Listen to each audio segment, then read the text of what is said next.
What is going on, survivors? We are going back to our roots and going back to some 101. This specific video is going to be how to make gasoline. Gasoline is something that is going to be incredibly mandatory towards your mid to late game play, and there's a couple different ways you can get around making it. But primarily you're going to need two things. You're going to need oil and you're going to need hide. Now, hide's a pretty simple thing, right? We get it from most creatures. Depending, you just kill them, you harvest them, you're going to get hide. Early on, you can pick on little creatures and get a little bit of it, and later on, you can pick on the bigger guys and get even more hide. Most creatures are going to give you hide in some way, shape, or form. The oil is what it comes down to. So early on, you're going to have this access to this refining forge. You probably know what this thing looks like. You get to craft it at level. What level do you get to? What level do we get the forge at?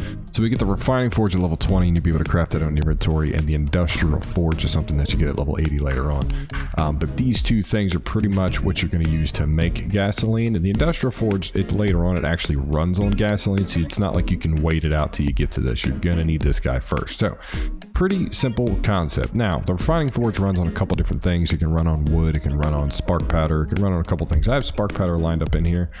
And then I also have what I need in here. I have oil, and I also have hide. Light the fire, and then eventually, if we sit here long enough, it'll transfer the oil and hide and mix it and turn it into gasoline by itself. I shouldn't have to do anything to this. It'll just automatically do this by itself. Now, while this guy is going, because this is going to take a little bit of time, while this guy is going, I guess it's more important that we figure out where to get oil from. Now, there is a vast amount of different ways you can actually get oil. Some creatures produce it passively. Some creatures give it to you when you harvest them. But we're going to go into where you would actually harvest it by hand or with a tool, essentially, and what it can do for you. So, we're on the Ragnarok map, but this essentially works, in principle, it works just about on any map that you're on. So, usually you're going to find oil nodes in colder regions, such as where we're going here. I think we can actually find some down in here, actually. So, let's see if we find any. If I spot it, I'll be able to tell you exactly what it looks like. It's a black, it's not like, you know, obsidian's kind of like a black, smooth rock. This isn't kind of smooth, but it is black, so you usually find, oh, there we go, there's plenty of it in this cave.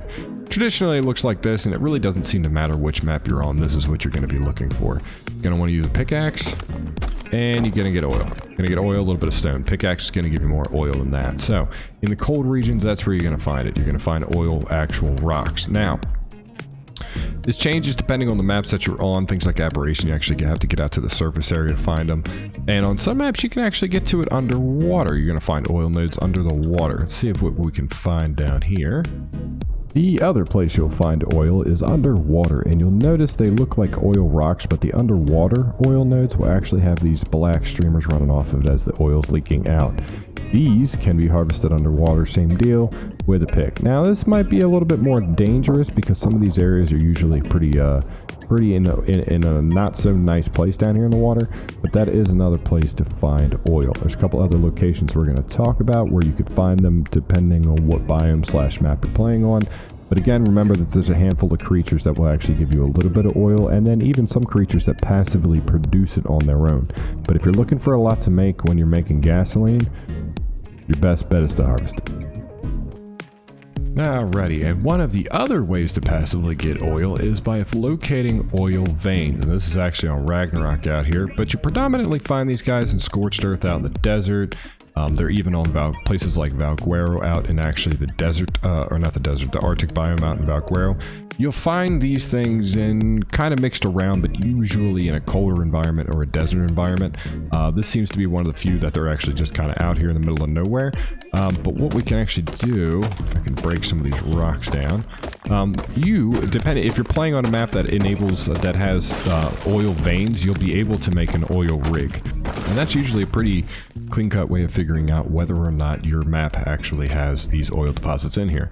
And we can make the oil pump right here.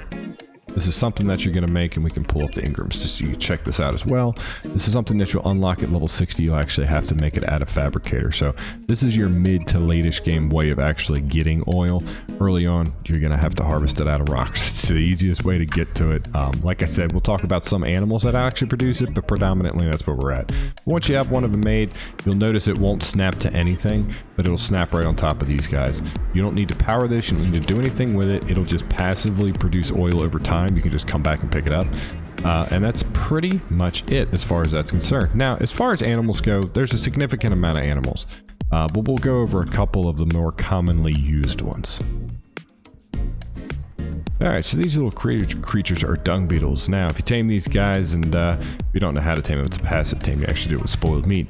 But they have a unique ability to convert feces from animals into fertilizer for you.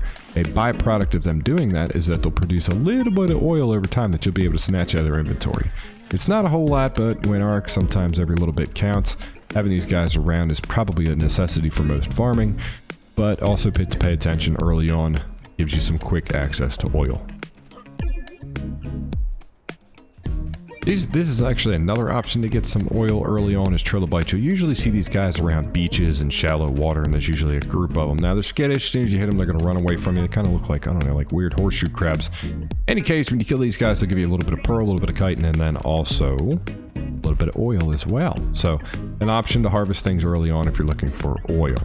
Now, there's a couple other creatures out here that will passively produce it in their inventory. Most are underwater creatures like the giant squid, basilosaurs. A couple of other options as well, but I would highly advise early on finding oil rock. It's going to be dependable, and you're going to be able to get a pretty decent amount of it whenever you need it, which is incredibly important around here. Alright, well, once we're back, again, we throw, like I said, we throw our oil, we throw a hide into this sucker, and like I said, it's been producing gas for me over time. Now, depending on what your server settings are set to, this may be quicker, it may be shorter, but it's all situational. On official settings, this might take a little bit of time there. But like I said, oil and hide, converting into gas for you. That's a donut, so you don't have to wait on anything. Now, the difference to this, and let's pull a little bit out. Let's pull like that much out, and let's put it in the industrial forge. Now, the caveat to the industrial forge is that it runs off of gas to begin with. So if you don't have any gas, then you're kind of at the mercy of using a regular forge. So you got to use a regular forge to get enough gas to keep this thing powered to make more gas. The nice thing about, obviously, the industrial forge is that it's going to produce gas for you faster than a normal forge would. Now, we just used one, and we're at 99 right now. This thing should flip over. This thing should flip over any second now. So this actually made a full stack of 100 at a time versus, I believe, the forge. And it looks like it took about, I don't know, 30 seconds. And over here, I mean, this has only made 10 in the same time. So the option is you're going to get more quicker out of the industrial forge actually having regular gas, but obviously you need gas to get this to work ahead of time. Now, gasoline's can be used for all sorts of other things, but this is how you make it between one of these two options. Now, it's going to be used to power a lot of your end game stuff, a lot of your generators and your forges and your grills and fabricators and all that good stuff, the chemistry bench.